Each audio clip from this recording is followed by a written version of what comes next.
Hey, what's up tout le monde, Erdaxel, j'espère que vous allez tous bien. Aujourd'hui, votre vidéo préférée, voir comment j'ai dépensé tout mon fric pour le mois de juillet dans les mangas. On va commencer avec ma plus belle acquisition pour le mois de juillet, ça sera le volume 41 Collector de Berserk. Franchement, Glénat ont fait un taf de malade, elle est juste magnifique.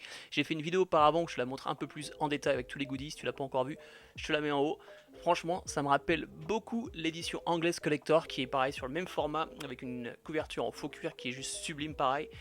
Mais en vrai, la cerise sur le gâteau avec cette édition, c'est le goodie avec cette plaque en métal qui est juste, mais franchement, si t'es un fan de Berserk, c'est un truc que tu dois avoir parce qu'elle est tellement belle.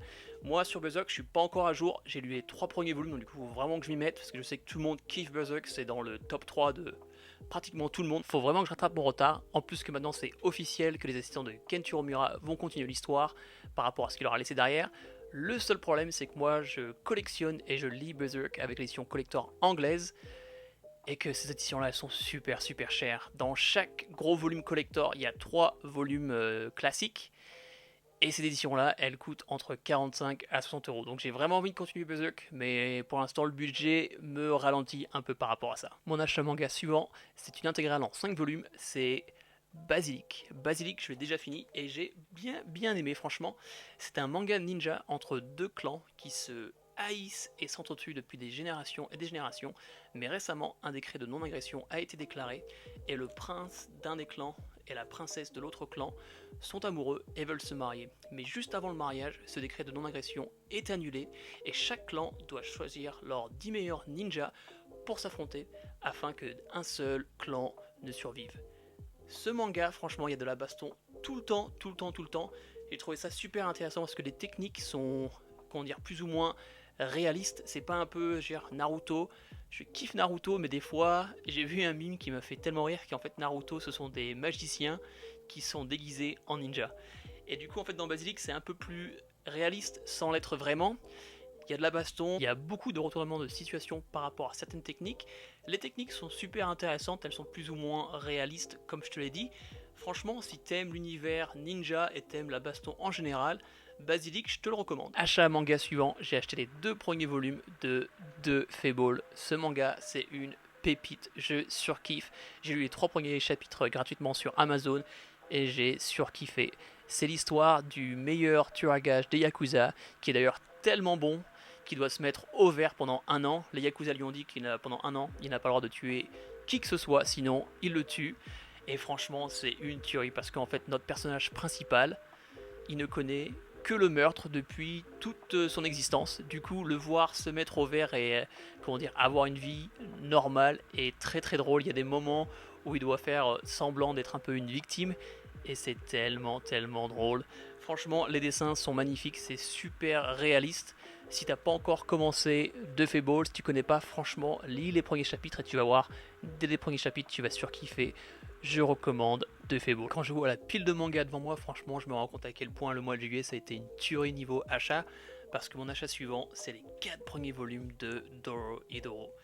Franchement, Doro, je surkiffe. J'ai regardé la première saison sur Netflix et j'ai surkiffé. Je sais qu'il y a plein de gens qui sont pas trop fans de cette saison-là, mais franchement, moi j'ai surkiffé. Je me rappelle, c'était pendant le confinement par rapport à la première vague de Covid. Du coup, ça, ce petit côté nostalgique sera gravé dans ma mémoire pour tout le temps.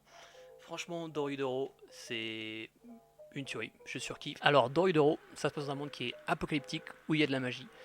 En général, les gens qui ont de la magie utilisent leur magie pour les trucs qui sont pas cool du tout. Ils utilisent leur magie sur les gens qui en ont pas pour faire des expériences qui sont plus ou moins glauques. Et en fait, ils l'utilisent comme du bétail. Et à partir de là, on va suivre notre personnage principal qui s'appelle Kaiment. Et en fait, Kaiment, un beau matin, il va se rendre compte qu'on l'a transformé en une sorte de crocodile. Et à partir de là, on va le suivre sur la recherche de la personne qui lui a fait ça pour prendre sa revanche et essayer de retrouver sa forme originale. Je sais pas si j'ai réussi à faire une explication qui est cohérente ou qui a du sens. Franchement, c'est super dur d'expliquer Doro sans spoiler l'histoire. Moi, j'ai vraiment hâte de continuer l'histoire sur le format papier. Le seul truc chiant, c'est que les volumes sont super chers, c'est aux alentours des 10 euros, 10,50 € par volume, et il y a 23 volumes pour l'histoire complète, du coup ça fait un sacré budget. Si tu as envie d'essayer Doro, moi je te conseille de regarder le premier épisode sur Netflix de la série, voir s'il t'aime, ou au pire d'aller le lire en ligne. Mais franchement, Doro pour moi c'est une pépite et ça sera facilement dans mon top 10 des mangas. Achat manga suivant, c'est une pépite. Ça a été recommandé par un de mes potes en cours et franchement, c'est tellement différent de ce que j'ai pu lire auparavant. J'ai acheté les 3 premiers volumes de To Your Eternity et franchement, ça va être super dur à expliquer. En fait, on suit notre personnage principal qui est une sphère. Et en fait, cette sphère, elle est envoyée sur Terre, on ne sait pas par qui. Et cette sphère, elle a un don. Elle peut se métamorphoser et prendre la forme d'un objet, ou la forme humaine, ou la forme d'un animal. Et en fait, au début, elle arrive sur Terre, elle rentre en contact avec une pierre, elle devient cette pierre. Après, elle rentre en contact avec un loup, et elle devient le loup. Mais le truc qui est marrant, c'est que pendant l'évolution, vu qu'elle passe d'une pierre à un loup, il y a plein de choses qu'elle n'a pas la notion, comme la notion de manger, de boire, du froid, de la chaleur. Puis après, elle devient le loup, devient un humain, et etc. Donc du coup, en fait, il y a plein de trucs comme ça où elle prend la forme de quelque chose, mais il y a plein de trucs du coup qu'elle n'a pas la notion. Et ce manga est super intéressant et franchement aussi super triste. J'ai lu le premier volume et c'est vrai qu'il y a 2-3 fois où j'ai limite eu la larme à l'œil. Donc franchement, si tu veux lire un truc qui est assez différent, après je pense que ça va pas plaire à tout le monde, mais franchement, moi, pour l'instant, j'adore ce manga. Donc si tu veux vraiment essayer un truc différent, essaye To Eternity. Tu vas pas être déçu. C'est moi j'ai kiffé pour l'instant. Achat manga suivant. C'est quelque chose que je n'ai pas encore lu, ça fait partie des classiques niveau manga, donc du coup ne sois pas trop méchant avec moi, sachant que je ne l'ai pas encore lu ni regardé. J'ai acheté les 3 premiers volumes de la Black Edition de Death Note, donc je pense que tout le monde connaît Death Note. Je ne l'ai pas encore lu, je trouve que la Black Edition elle est magnifique, du coup je vais me faire ça prochainement, je sais qu'il y en a 6 pour toute l'histoire. J'ai pas encore commencé, ne sois pas trop méchant, mais j'ai hâte de lire ce classique. Pour continuer niveau classique manga, je me suis acheté l'édition en anglais de Devilman. Et franchement, cette édition-là, elle est magnifique, avec comme d'habitude une couverture qui est rigide. Je connais pas grand-chose sur ce manga, je sais que ça fait partie des grands classiques. Dans la version anglaise, il y en aura 2 pour l'histoire au complet. Je sais qu'apparemment l'histoire elle est vraiment un peu what the fuck, donc du coup j'ai vraiment hâte de lire ça et de commencer, et puis je vous ferai un peu mon avis plus tard sur sûrement un bilan lecture pour essayer de vous initier à ce classique qui est Devilman. Et pour finir cet achat manga, j'avais acheté Metamorphosis qui est un hentai.